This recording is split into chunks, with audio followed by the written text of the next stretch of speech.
This is an exceptionally safe vaccine. It's a shockingly effective vaccine. By golly, the finish line is in sight. So we just got to keep on running. American people, we need you to keep on running. That was Alex Azar, former Health and Human Services Secretary, and Jerome Adams, former U.S. Surgeon General, who both served under President Donald Trump, talking last December about how safe the vaccines were for treating COVID-19. Welcome to our In Focus discussion tonight on how safe are the COVID-19 vaccines. It's incredible that in the midst of a global pandemic where the virus is similar to the flu, that a vaccine can be developed and rolled out in about a year. But because of this, some people question the effectiveness and safety of the vaccine. Tonight, our discussion with three experts aimed to explain the process for creating, testing, and evaluating the vaccines. Joining us now live via Zoom is Dr. Michael Kay, the Director of Biological Chemistry at the University of Utah, who researches proteins which play a part in the vaccine. Dr. Kay, thanks for joining our conversation tonight. It's good to see you. Thank you for having me. Let's start with the technology behind this method of vaccine development. It's been around for quite a while, and what was it used for? So this technology that's in the first two approved vaccines is a RNA vaccine. And so effectively what it does is it delivers the blueprints to make a protein from COVID and then bring it to the attention of the immune system so that it can learn how to fight it and clear or prevent infection. How does an mRNA vaccine work compared to a traditional vaccine? Can mRNA, quote, get out in the wild? Great question. So mRNA is a message. That's what the M stands for. It contains a blueprint, the information for making a protein from the virus, but it's just information. So there's no possibility of it escaping or replicating. It's just delivering a message and then it is destroyed. So it's an extremely safe and reliable way to deliver the information with no risk of escape. And it's exciting because it's allowing us to use the cells, your own cells, as a manufacturing plant to make this protein to help train the immune system, rather than the more old-fashioned way of having to make the protein yourself or to make a version of the virus that you inactivated or killed and gave as a vaccine. So this is a much more efficient, much more rapid to develop way of developing vaccines. Yeah, it's very different. We're not fighting fire with fire anymore. It's more so like there's a snitch coming into the immune system and like giving up the enemy's plans. Now, mapping the DNA of the virus was instrumental in using this technology. Can you tell us about the speed in which the DNA was mapped? Yes, it was absolutely incredible how quickly we were able to learn the sequence of this virus once it was identified. It was literally just a couple of days after the first samples were identified and taken that we had the full genome sequence of the virus, and people could get to work on developing treatments and vaccines really right away. And this is a result of decades of investment in DNA and genome sequencing that have now come to bear on this problem. This would have been much, much less efficient years ago, but because of investments in sequencing technology, this is now something that thousands of labs around the world can do in a day or two. Why do these first vaccines need 2 shots, such as like Moderna or Pfizer, while the Johnson & Johnson vaccine needs only 1? That's a great question, and I'll have to admit that we don't have a full understanding of exactly how the dosing works.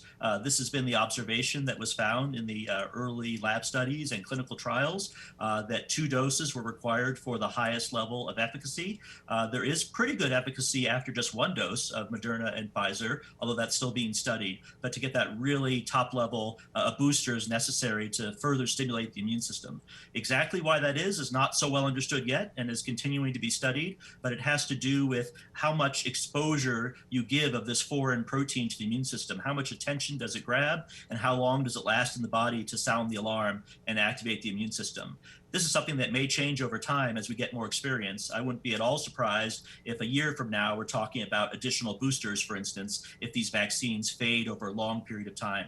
We just don't have enough experience yet to know exactly how long they'll last. Right. But we know that the 2 shots works extremely well, and so that's what we're going with for the Moderna and Pfizer vaccine. It's really just a matter of time. We won't have that information until, this develops and we get that data and seeing like how this virus develops. And speaking of developments, we're we're hearing a lot about variants and how effective the vaccine is or isn't against it. Will the vaccine still work against these variants? Yes, so that is really the big question right now. And so far, all of the vaccines work very well against all the variants that have been isolated, at least in initial studies so far, although this is being looked at very carefully and more rigorously.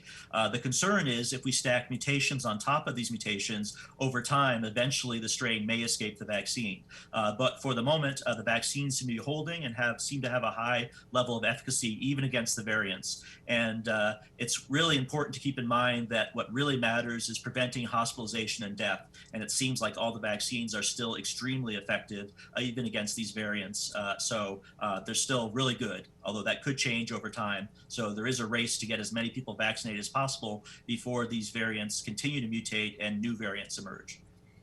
That's comforting to hear that there's still some efficacy when it comes to these vaccines and the variants, but it just shows that we can't get comfortable. We still have to take these safety precautions. All right, you've been hearing from Dr. Michael Kay, Director of the Biological Chemistry Program at the University of Utah. Dr. Kay, thanks for taking the time to explain these questions and concerns for our viewers. Thank you very much. Bye-bye. I do believe that the data is now clear that the vaccines appear to be safe and effective. Jha, Dean of Brown University School of Public Health, speaking last December about the data from the stage 3 trials of the vaccine studies. Thanks for staying with us for our second In Focus discussion tonight on how safe are the COVID-19 vaccines. Joining us now live via Zoom is Dr. Ann Johnson, the director of the Institutional Review Board at the University of Utah. The board reviews all research projects that involve humans to ensure they comply with all laws and that safety and ethical standards are met. Dr. Johnson, thanks for being here tonight. We appreciate your time. Thank you. You are part of a board that monitors every medication trial that goes through the U's health system. How does that work? So we are a committee of about 100 people, and these are scientists as well as regular community members from the state of Utah that come together to talk about each project or each protocol that comes through. And there are IRBs all over the country that are reviewing medical research for various hospitals and healthcare systems. And we focus on 3 key things when we look at each project. We first of all are ensuring that people are respected who participate in these trials and that they get the right to choose whether or not they want to be in the study.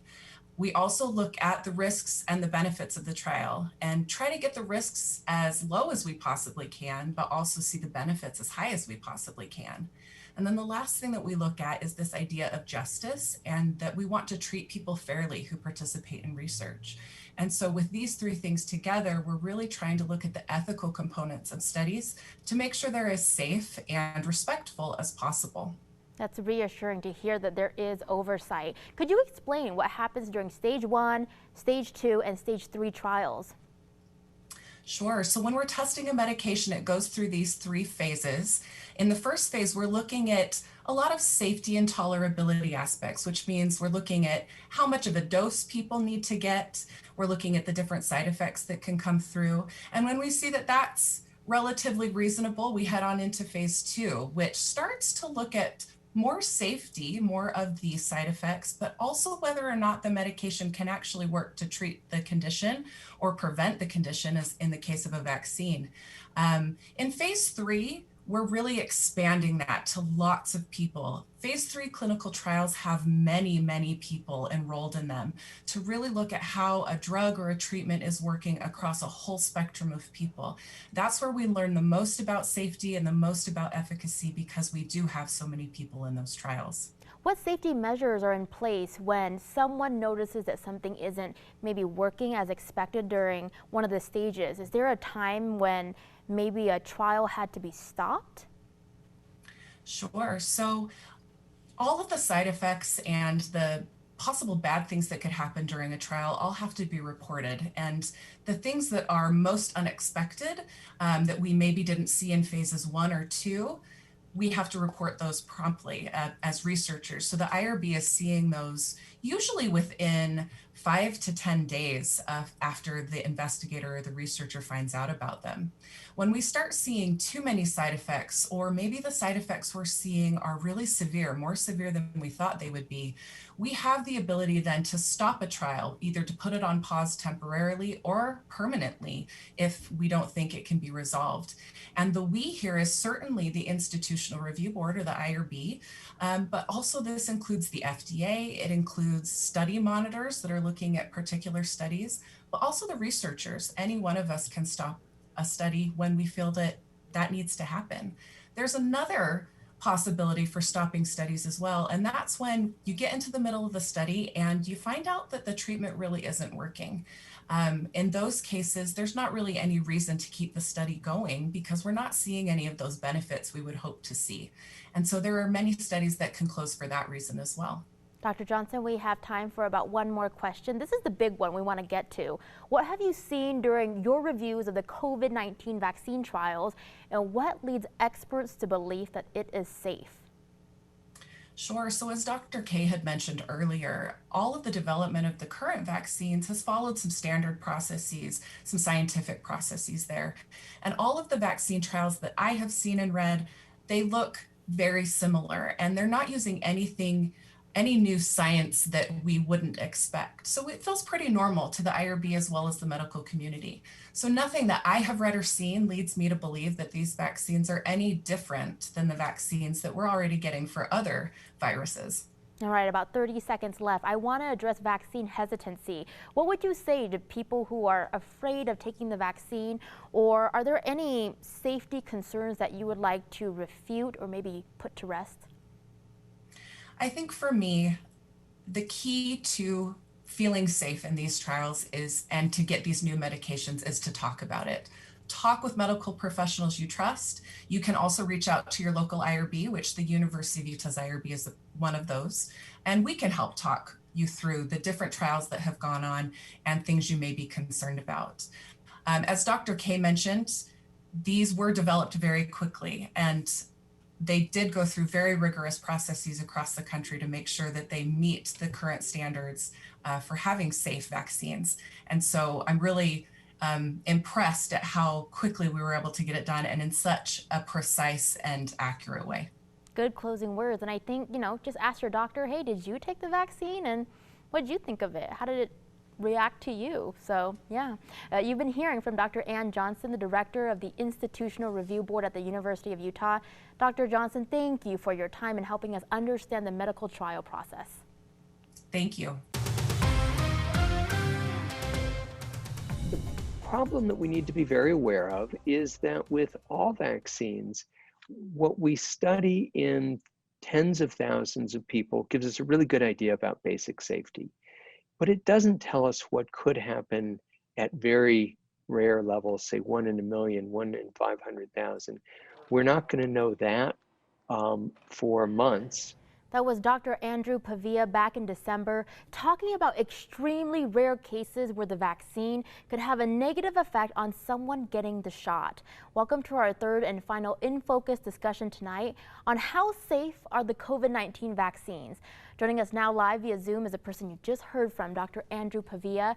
Dr. Pavia is the chief of the Division of Pediatric Infectious Diseases at the University of Utah. Dr. Pavia, thanks for joining us tonight and welcome to the show. Thanks for having me. As a member of a National Advisory Committee on Medical Treatments for the CDC, you studied the systems that are used to monitor vaccine safety post-trial. How does this work?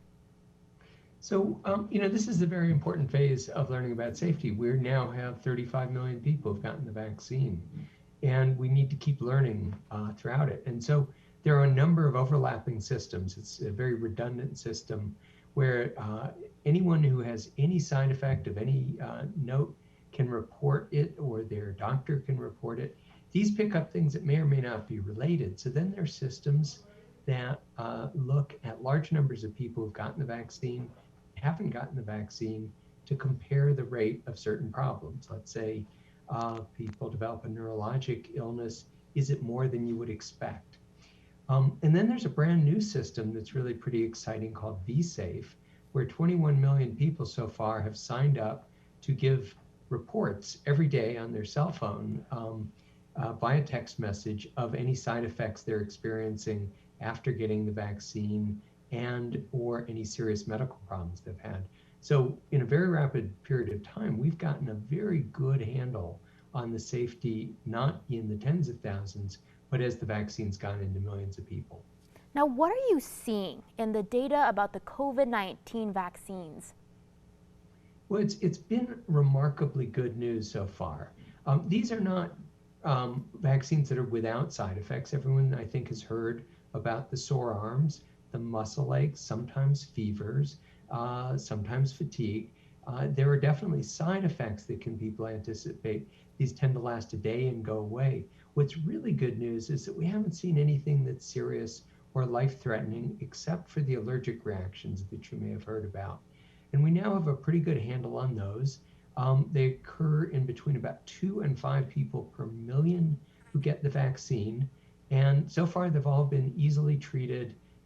It's required sometimes trips to the emergency room, shots from an EpiPen, but everyone has done well who's had one of these serious allergic reactions. What that means is you have to take the warning to stick around and be watched for 15 minutes pretty seriously, but it's a rare side effect that can be really handled well. In that case, would you say that we've crossed the river of determining that the vaccine is medically safe? Well, we consider the job of safety is never done. You keep looking and looking and looking because you want to find the very rare thing. But I would say that, a little over 6 weeks into it, we're seeing that these vaccines, both of them, are remarkably safe, and there are no surprises. The side effects that we learned about in the trials continue to happen, but there are no bad surprises, and that's great news. Now, Dr. Pavia, we know that as of today in the U.S. and in Utah, that the number of people who have been vaccinated has surpassed the number of total positive cases that we've had since the beginning of the pandemic. So how many people, let's just talk about Utah, how many people or what percentage of people need to get vaccinated for us to have a good handle on the virus?